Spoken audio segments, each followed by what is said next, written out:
Your videos aren't bad, your hooks are.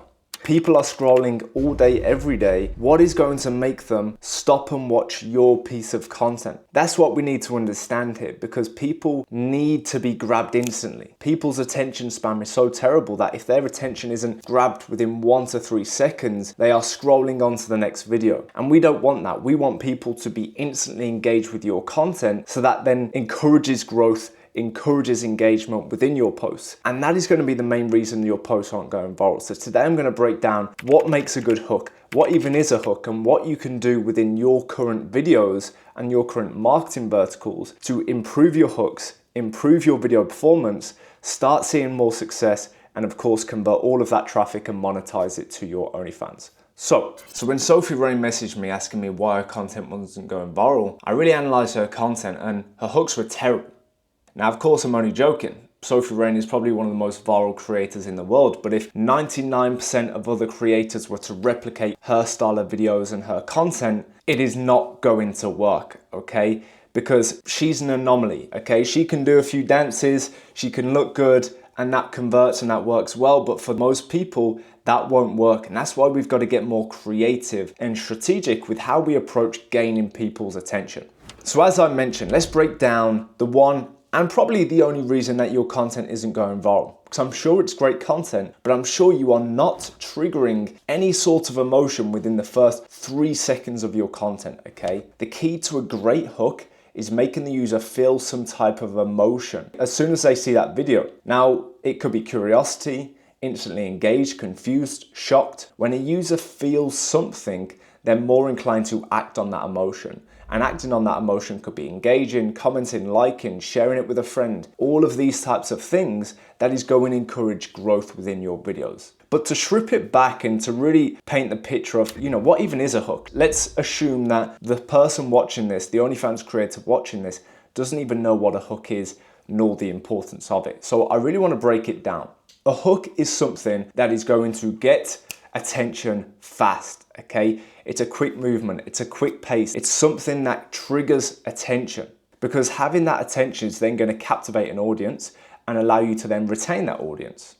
So let's break it down step by step. A hook is the first 1 to 3 seconds of your video. It's a single line or text, spoken word, or a visual moment that appears before anything else, okay? Before the content, before the main kind of core context of your video, the hook is something that gets that attention. So the only job of the hook is to make someone stop mid-scroll. We want to make them feel something. We want to interest them, intrigue them, confuse them, whatever we want to do, we've got to get them to stay on the video and stay on the page, okay? We can then roll into the context of the video where you can then work on retention strategies, re-engaging the audience halfway through. But this video is centered around getting that initial user to stop scrolling and watch your videos. Because a video can be amazing. You could produce the best, most high quality piece of work, yet if there is no hook, there is nothing to make a user want to stop scrolling and watch, then that content will not perform. But you put a terrible video with a great hook, then the terrible video will probably perform better, because that's just how the brain works. So let's focus on Instagram, okay? Instagram specifically, the algorithm measures how long people watch before swiping away, okay? So the longer the watch time, the better a video will perform and the more reach to new audiences that piece of content will get, okay? If people stop watching in the first seconds, the reel is going to get suppressed and it's not going to perform. If they stay, it gets pushed new audience, okay? So the hook is therefore not just a creative choice, it's the technical trigger that determines whether Instagram is going to push your content or bury it. It's as simple as that.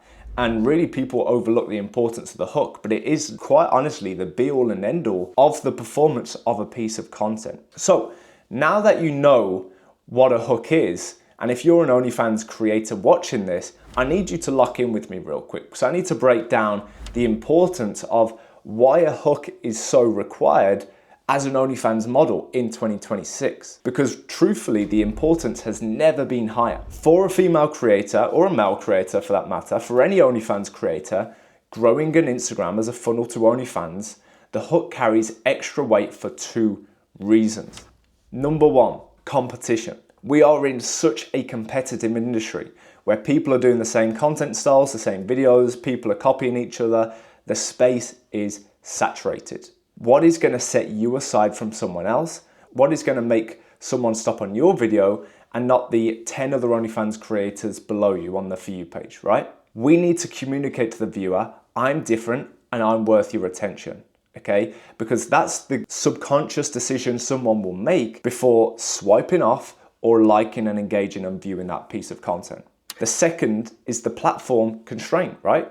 Instagram actively limits promotion content to OnlyFans creators. We know this. We've seen all the limits, bans, shadow bans, all these different things that Instagram have been doing when it comes down to OnlyFans. So we can't mention OnlyFans. We can't mention what we're selling, but the hook has to create enough curiosity and connection to your viewers that it warms you up to a new audience, okay?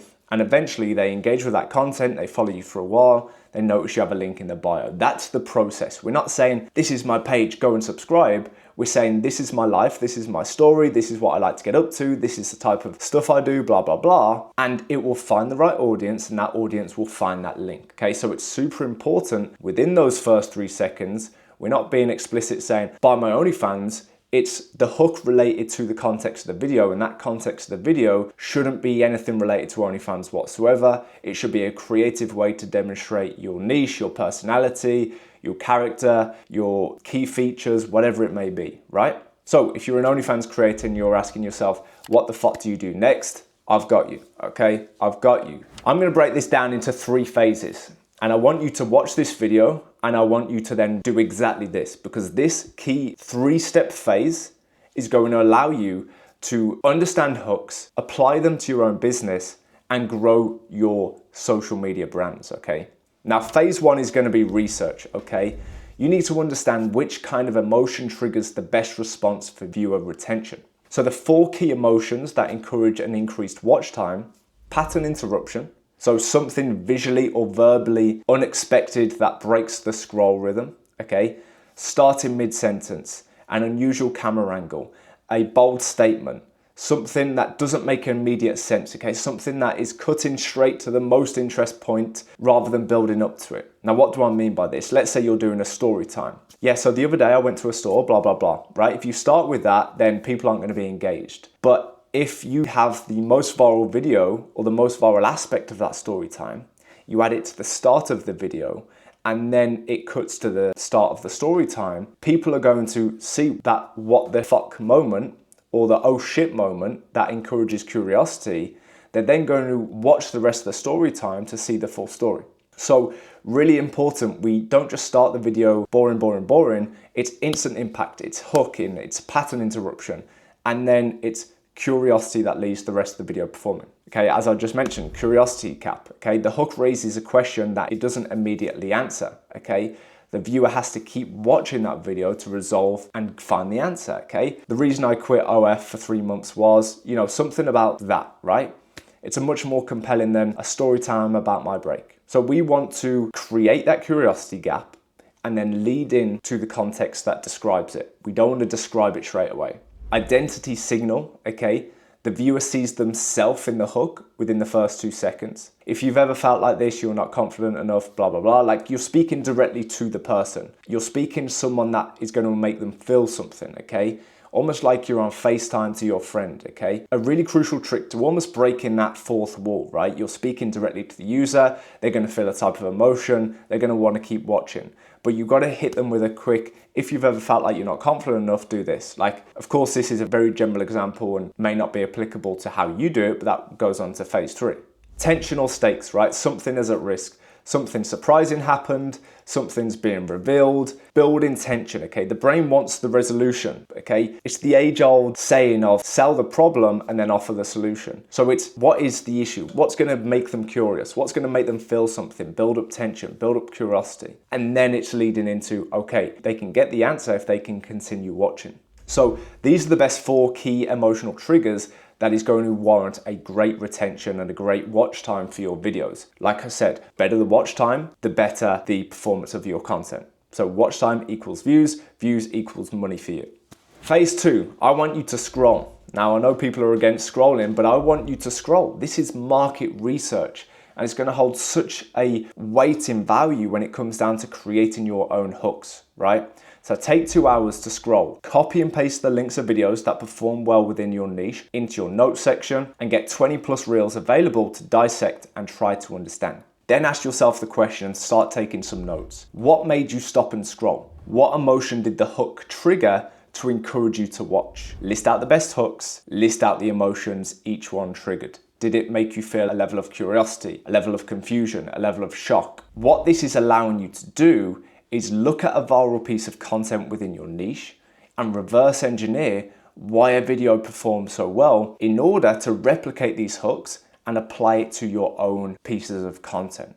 Then we move on to phase 3. Okay, so we know what works, we know what kind of hooks work the best. We've seen firsthand what works within the industry, what works within the niche, what made you feel curious and intrigued or whatever by a few hooks. Phase 3 is how you apply it to your own content. Now, what I also want you to do whilst you're scrolling is go through your most viral videos, okay? Go through your 5 most viral videos and understand what was different about the hook, the first 1 to 3 seconds, that allowed that video to perform. Look for patterns and replicate proven concepts. And then go back up into your notes section where you've got the breakdown of people's hooks, of how you felt, of the emotions that it triggered, and apply some of these new hooks into your existing content type, okay? Now, I'm not saying you need to reinvent your whole brand. What I'm saying is you're just looking to optimize the attention within your current content verticals. So you may have a current content style that you really like recording. Keep recording that, don't change it, but just apply one of these hooks that you found that works into that style of content. That way you'll still appeal to the same audience you already are, and you're going to do it in a way where traffic is optimized.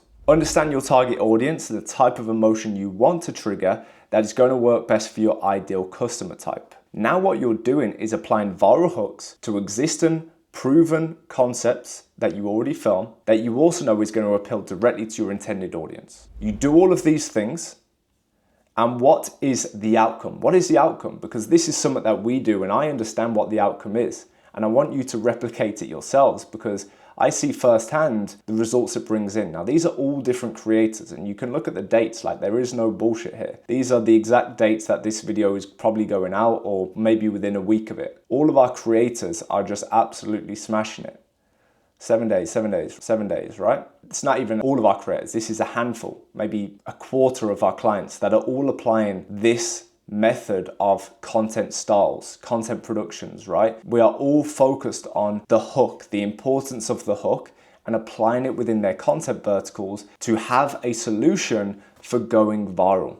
So I hope this video was valuable. I hope you can watch this and you can start understanding the importance of a hook, how to actually find, good hooks that are going to work well, what type of hook triggers work the best, and how you can apply it to your current marketing verticals to use the views and the audience you already have, but then continue to appeal to new audiences, bring in new followers, new eyeballs, and that is what's going to boost you on the For You page, monetize to your Onlyfans, and of course see excellent success. So I hope this video was valuable. I hope you're able to start applying this within your own content journey to start seeing better views and better results. If you're interested in a team that cares about this stuff, then I'd love to connect on Instagram and share some value in what we can offer. But in the meantime, if this video was helpful at all, drop a like, comment on the video, subscribe to the page, and watch out for more OnlyFans related content in the very near future.